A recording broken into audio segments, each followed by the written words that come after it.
বিসমিল্লাহির রহমানির রহিম। প্রশ্ন করেছেন, আহলে হাদিসদের আপনি ভালোবাসেন, তালাকের বিষয়ে তারা উদাসীন, যা জিনার সাথে জড়িত। একসাথে 3 তালাক কার্যকর হবে কিনা জানতে চাই বোধ সম্ভবত আপনি বলতে চাচ্ছেন। দেখুন, ভালো সবাই বাসে, আসহাবুল হাদিস সবাইকে, যারা হাদিসের অনুসরণ করে এদেরকে যুগে যুগে আলেমরা ভালোবাসছে। রাসূল নিজে দোয়া করে গেছেন, নাদ্দারাল্লাহু ইমরান সামিআ মাকালাতি ফাওয়াআহা ওয়া আদ্দাহা কামা সামিআহা ফারুব্বা হামিল ফিকহিন লাইসা বিফাকিহ ওয়া রুব্বা হামিল ফিকহিন ইলা মান হুয়া আফকাহ মিনহু। রাসূল তাদের চেহারা সুব্রুজ্জ্বল করে যেন আল্লাহর কাছে দোয়া করেছেন। সুতরাং হাদিস যারা মানে, হাদিস যারা মেনে চলে, হাদিসের কাছে যারা নিজেদেরকে ইহতিকাম করে, অর্থাৎ বিচারের জন্য সবসময় ফয়সালা করে হাদিস অনুসারে আমরা মানব, অর্থাৎ কোরআনের ব্যাখ্যাকে আমরা হাদিস দিয়ে দিব, কোরআন বুঝতে হলে হাদিসের মাধ্যমে বুঝবো, এবং কোরআন কারীমের ব্যাখ্যাটাকে হাদিস ভিত্তিক হলে এখানে বিভ্রান্তি হবে না, তারা বিশ্বাস করে। এরা হচ্ছে আসহাবুল হাদিস। আসহাবুল হাদিস কোনো বংশীয় জিনিস না, তারা বংশীয়ভাবে কেউ পেলে, শরীয়ত না মানলে তারা আহলে হাদিস না। এরা হচ্ছে নামমাত্র আহলে হাদিস। নামমাত্র আহলে হাদিস কোনো আহলে হাদিস হিসেবে গণ্য হয় না, জাহেল তারা। এদের সাথে আপনি আসহাবুল হাদিসের মিল করবেন না। আলেমরা কখনো এরকম নয়, আলেমরা সবসময় মেনে চলে, শরিয়া মেনে চলে তারা। আপনি যেটাকে বলছেন যে জিনার সাথে জড়িত, এই কথা বলছেন, এটা ইখতিলাফি মাসালা। ইখতিলাফি মাসালাকে এইভাবে জিনার সাথে জড়িয়ে দেওয়া জায়েজ নেই। ওরাও বলতে পারে আপনাকে, উল্টাটাও বলতে পারে। ধরেন কেউ 3 তালাক একসাথে দিল, তারা বলতে পারে, দেখো, উল্টো বলতে পারে আপনাকে যে এরা তো একজনের উপর একজনকে দিয়ে দিচ্ছে, ওইটাও তো জিনা বলতে পারে। উল্টাটা বলতে পারে যে তালাক হয় না, 1 তালাক হয়েছে, আর 2 তালাক বাকি আছে, কেমনি নিতে পারে, একজন বিয়ে করতে পারে, উভয় দিকে বলতে পারে আপনাকে, তো একদিকে বলবেন না। অর্থাৎ মাসালা যেখানে 2টার সুযোগ আছে, এখানে সবাইকে বলছি, আপনাকেও বলছি, আহলে হাদিসকেও বলছি, যারা আহলে হাদিসের আলেমরা বাড়াবাড়ি করে থাকে সমস্ত মাসালাতে হানাফিদের সাথে, ও হানাফিদেরকেও বলছি, যেইখানে ইখতিলাফ আছে সেখানে আপনি দ্বিতীয় মতটার ব্যাপারে বাড়াবাড়ি করবেন না, বাড়াবাড়ি করা যাবে না। ইমাম আবু ইউসুফ রাহমাহুল্লাহ তিনি মদিনায় গেলেন, বলা হয় তাকে বলা হলো, তার সাথীরা বললেন, তার সাথীরা যে আপনি যে মদিনায় নামাজ পড়বেন, ইমাম মালিকের তো রক্ত বের হলেও যায় না তার কাছে, হয়তো তার রক্ত বেরোছে, তিনি কিভাবে নামাজ পড়াবেন, আপনি এর পিছনে কিভাবে নামাজ পড়বেন? তিনি বলেন যে আশ্চর্য, তোমরা কি কোন ধরনের কথা বলছো? ইমাম মালিকের পিছনে আমি নামাজ পড়বো না, মদিনার ইমাম তার পিছনে নামাজ পড়বো না, আমাদের ইজতিহাদ থাকবে, ইখতিলাফ থাকবে, সুতরাং আমরা এই নিয়ে বাড়াবাড়ি করবো না। এটা হচ্ছে নিয়ম।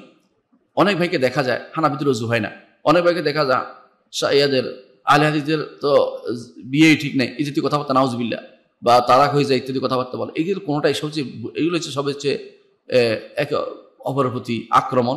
এগুলি ইলমি কোনো কথা নয়। এগুলি ইখতিলাফি মাসালার ক্ষেত্রে কখনো একে অপরকে দোষারোপ করে তাদের এটা হয় না ওইটা হয় না বলা যায় না। আপনি তাকে বুঝাবেন, আপনি শুদ্ধটা বুঝাবেন, যেটা আপনার কাছে মনে হচ্ছে শুদ্ধ, সে বুঝলে ভালো, না বুঝলে ইখতিলাফি মাসালা তার সুযোগ আছে।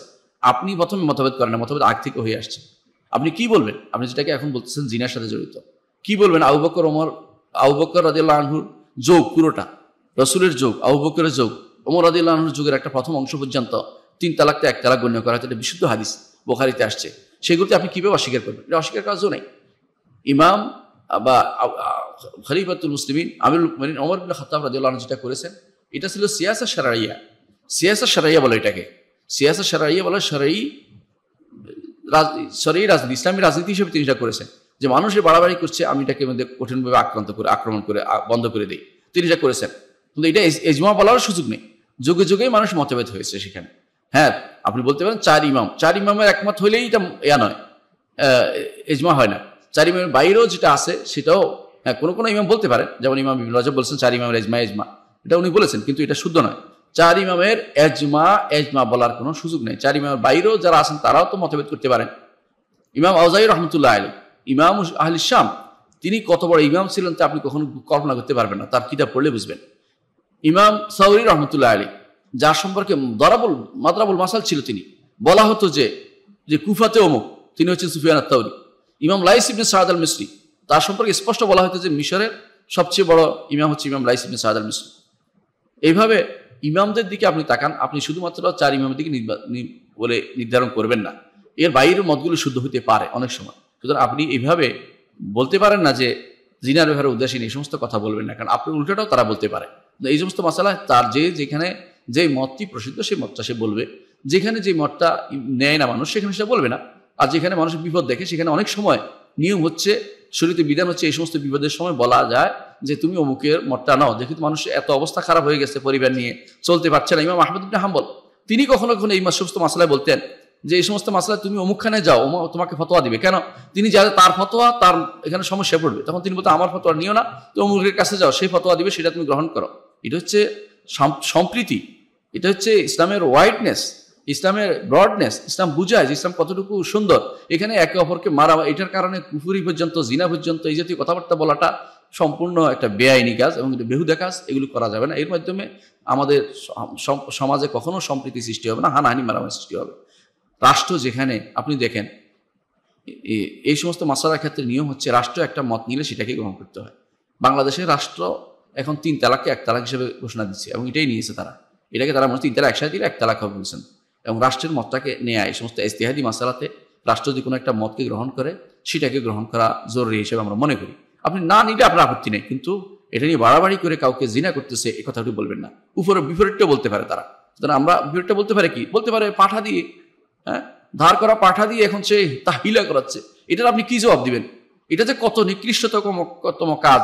রাসূলুল্লাহ সাল্লাল্লাহু আলাইহি ওয়াসাল্লাম তিনি বলেছেন, লাআন আল্লাহুল মুহাল্লিল ওয়াল মুহাল্লাল্লাহু, আল্লাহ লানত তার উপর হবে যে হালাল কাজগুলি করবে, হিলার কাজগুলি হিলা করে হালাল কাজ চিন্তা করবে, লানত পড়বে তার উপর বলেছেন রাসূলুল্লাহ সাল্লাল্লাহু আলাইহি ওয়াসাল্লাম। এর অর্থ হচ্ছে আপনি যেখানে লানতের জায়গা আছে সেখানে অনুমোদন করতেছেন, আর যেখানে সুযোগ আছে শরীয়তে ইখতিলাফের সেখানে আপনি কঠিনভাবে ধরতেছেন। এটা কিন্তু ঠিক নয়। আপনি একটু, আমরা বুঝার বিষয় আছে জিনিসটা। আল্লাহ আমাদের বুঝার তৌফিক দান।